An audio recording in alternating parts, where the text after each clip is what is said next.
Decibéis em sistemas de radiofrequência. Essa é mais uma parte do nosso curso de redes wireless avançado para radiopropagação.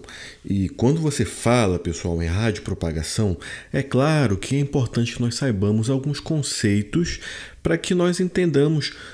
Quando você recebe uma informação de algum sistema, de algum aplicativo, você precisa saber como funciona esse sistema de decibéis, perfeito?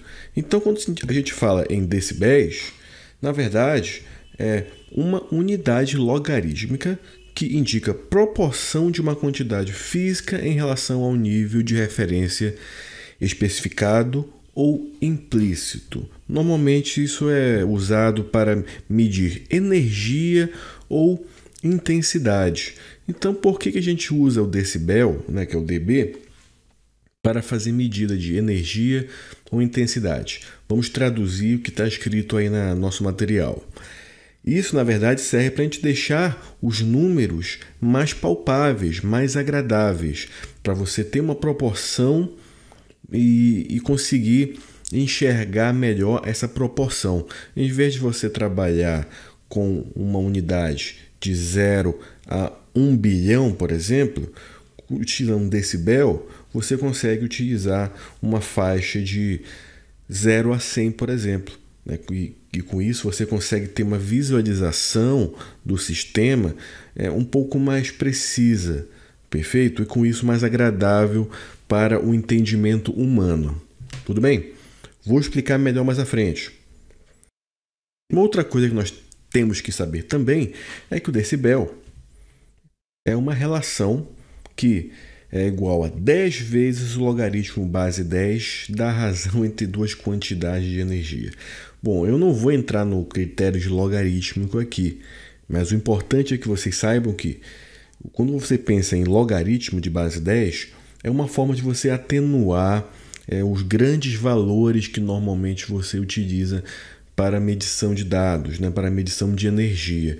E com isso o dB já te auxilia nessa forma, utilizando o logaritmo de base 10. E, a título de curiosidade, um decibel é 1/10 de um bel, que é uma unidade aí que você praticamente não utiliza na prática, perfeito? O dB sozinho ele não quer dizer nada. Por quê? Porque ele é uma unidade relativa, pessoal. Ele, na verdade, precisa de um valor base. Por exemplo, pode ser, no nosso caso, potência, watts, energia, para que ele faça sentido. Então, quando ele é aplicado em um valor real, é possível fazer um mapeamento dele. Como assim, Bruno? Explica melhor para mim isso. Claro, pessoal. Quando você pensa primeiro na unidade decimal tradicional, você pode ter um intervalo de números muito grande.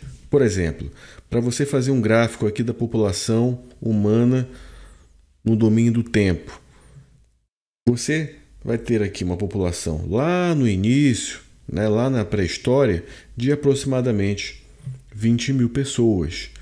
Já a estimativa para 2100 vai ser de aproximadamente 16 bilhões de pessoas. Veja o intervalo de tempo aqui, o intervalo numérico que nós temos. É muito grande, de 20 mil para 16 bilhões. Então, como é que eu posso representar isso de maneira mais palpável, de maneira mais agradável para os nossos olhos?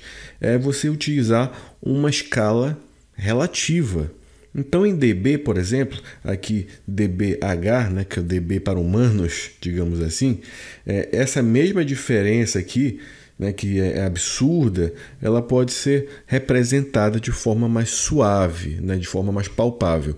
Ao invés de você usar um intervalo de 20 mil até 16 bilhões, você usa de 43, por exemplo, 43 dBH até 102 dBH.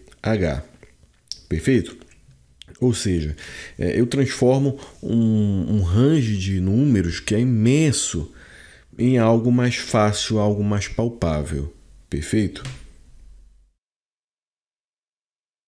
No mundo de RF, o valor mais utilizado é o de miliwatts.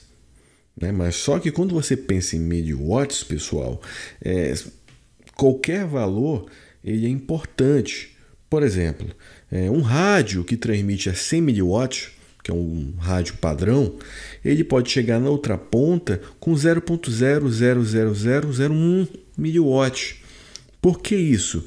Os rádios, hoje, os receptores, eles são muito sensíveis, felizmente, justamente para que você consiga pegar todo tipo de sinal que for necessário. Então, nossa situação aqui, nós temos, por exemplo, digamos que esse dispositivo que está se movendo aqui é um access point e que aqui onde está mais claro nele, chega, né, realmente aí a potência de 100 mW. Mas vão ocorrer perdas por dispersão, né, por refração, dentre outros fenômenos. E no final aqui vai ter uma potência muito mais baixa. Tá? Pode chegar a 0,00001 mW, por exemplo. Perfeito?